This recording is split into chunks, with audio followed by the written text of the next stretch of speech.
இந்திய அரசியல் வரலாற்றில் இரும்பு பெண்மணி என பெயர் பெற்றவர் முன்னாள் முதலமைச்சர் ஜெயலலிதா. கட்சியிலும் சரி, ஆட்சியிலும் சரி, அவரது முடிவுகள் எல்லாம் அதிரடியாகவே இருக்கும். தற்பொழுது திமுக தலைவர் மு.க.ஸ்டாலினும் கிட்டத்தட்ட ஜெயலலிதா பணிக்கு வந்துவிட்டார். வருகின்ற 2026ஆம் ஆண்டு சட்டமன்ற தேர்தலில் திமுக எப்படி களம் காண போகிறது, எங்களுக்கு அதிக தொகுதிகள் வேண்டுமென போர்க்கொடி பிடிக்கும் கூட்டணி கட்சிகளின் நிலைமை என்ன ஆகப் போகிறது என்பது குறித்து ஜெம் தொலைக்காட்சி வழங்கும் சிறப்பு செய்தி தொகுப்பை இப்போது பார்க்கலாம்.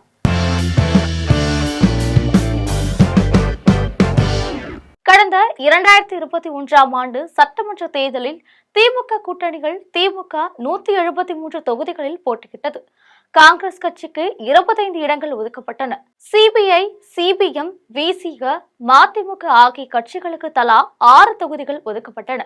கொங்கு மக்கள் தேசிய கட்சிக்கு 3 இடங்களும், இந்திய யூனியன் முஸ்லிம் லீக் கட்சிக்கு 3 இடங்களும், மனிதநேய மக்கள் கட்சிக்கு 2 இடங்களும், ஃபார்வர்ட் பிளாக் கட்சி, தமிழக வாழ்வுரிமை கட்சி, மக்கள் விடுதலை கட்சி, ஆதி தமிழர் பேரவை ஆகிய கட்சிகளுக்கு தலா 1 இடமும் ஒதுக்கப்பட்டன.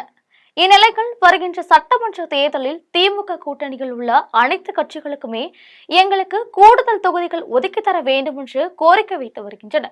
அந்த வகையில் காங்கிரஸ் கட்சி தான் அதிகபட்சமாக போர்க்கொடி பிடித்து வருகிறது. தங்களுக்கு 40 தொகுதிகள் தர வேண்டும், அமைச்சரவையிலும் இடம் தர வேண்டும் என்று கேட்டு வருகின்றனர். மு.க.ஸ்டாலின் இதற்கு சம்மதம் தெரிவிக்காத வகையில் தமிழக வெற்றி கழகத்துடன் கூட்டணி போடலாம் என்று திரைமறைவு திட்டங்கள் அரங்கேறி வருகின்றன. தமிழக காங்கிரஸ் கட்சியின் மூத்த நிர்வாகிகள் தமிழக வெற்றி கழகத்துடன் கூட்டணி தொடர்பாக பேசுவதை மு.க.ஸ்டாலின் விரும்பவில்லை.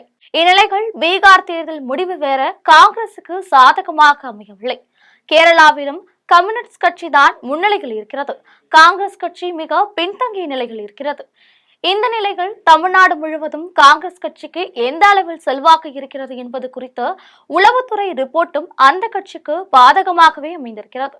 காங்கிரஸ் கட்சியின் இத்தகைய நடவடிக்கையால் வெறுப்பில் இருக்கும் மு.க.ஸ்டாலின் காங்கிரஸ் கட்சிக்கு இந்த முறை அதிக தொகுதிகளை ஒதுக்கி தர முன்வரவில்லை என தெரிகிறது. இந்திய கூட்டணி விவகாரத்தில் வேறு விதமாக முடிவெடுத்துக் கொள்ளலாம். தற்பொழுது தமிழ்நாட்டில் மீண்டும் ஆட்சியை பிடித்தாக வேண்டும். எனவே கூட்டணிக்கு அதிக தொகுதிகளை ஒதுக்கி ஏதாவது தோல்வி சூழ்நிலை ஏற்பட்டுவிடக் கூடாது என மு.க.ஸ்டாலின் கருதுகிறார். அந்த வகையில் திமுக தனித்து 190 தொகுதிகளில் போட்டியிடலாம் என அறிவாலயம் தரப்பில் முடிவெடுக்கப்பட்டதாக தெரிகிறது. தமிழ்நாடு முழுவதிலும் இருந்து இதுவரை வெளிவந்த கருத்து கணிப்புகள் மற்றும் உளவுத்துறை ரிப்போர்ட் அடிப்படையில் திமுகவுக்கு அதிக செல்வாக்கு இருக்கிறது. நிச்சயமாக திமுக வெற்றி பெறும் என்ற தகவல் உறுதியாக இருப்பதால் மு.க.ஸ்டாலின் இந்த தேர்தல் களத்தில் அதிரடியாக இறங்குகிறார் என்பது குறிப்பிடத்தக்கது.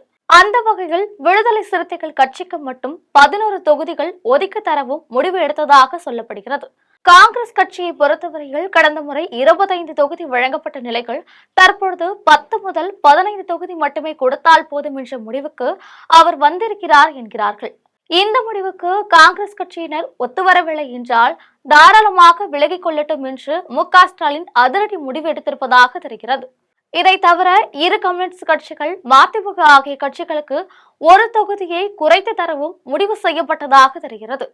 அதிமுகவை பொறுத்தவரையில் கடந்த தேர்தலில் பாரதிய ஜனதா கட்சிக்கு 18% வாக்குகளும், அதிமுகவுக்கு 20% வாக்குகளும் கிடைத்தன. அந்த வகையில் திமுக தனித்துவம் பெற்ற கட்சியாக இப்பொழுதும் திகழ்கிறது. எனவே கூட்டணி விஷயத்தில் விட்டுக் கொடுக்க வேண்டாம் என்றும் மு.க.ஸ்டாலின் முடிவு செய்ததாக தெரிகிறது.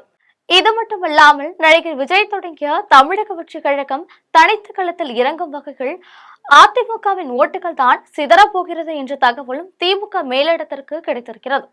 எனவே ஜெயலலிதா பாணியில் 190க்கும் மேற்பட்ட தொகுதிகளில் திமுக தனித்து நின்று உதயசூரியன் சின்னத்தில் போட்டியிடலாம் என அறிவாலயம் தரப்பில் முடிவெடுத்ததாக சொல்லப்படுகிறது. முன்னதாக 2016ஆம் ஆண்டு தேர்தலில் 234 தொகுதிகளிலும் ஜெயலலிதா தரப்பில் இரட்டை இலை சின்னத்தில் போட்டியிட்டு வெற்றி பெற்றார்கள் என்பது குறிப்பிடத்தக்கது.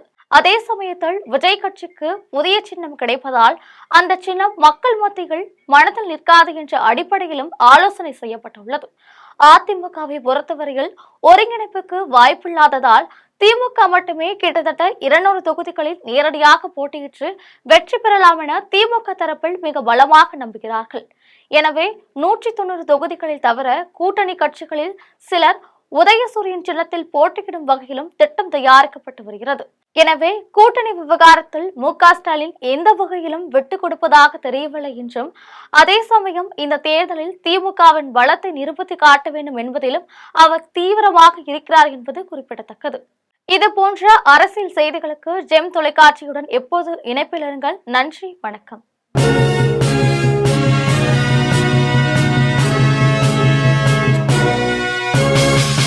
உடனுக்குடன் அப்டேட் தெரிந்து கொள்ள ஜெம் டிவி தமிழ் ஆப்பை இன்ஸ்டால் செய்யவும்.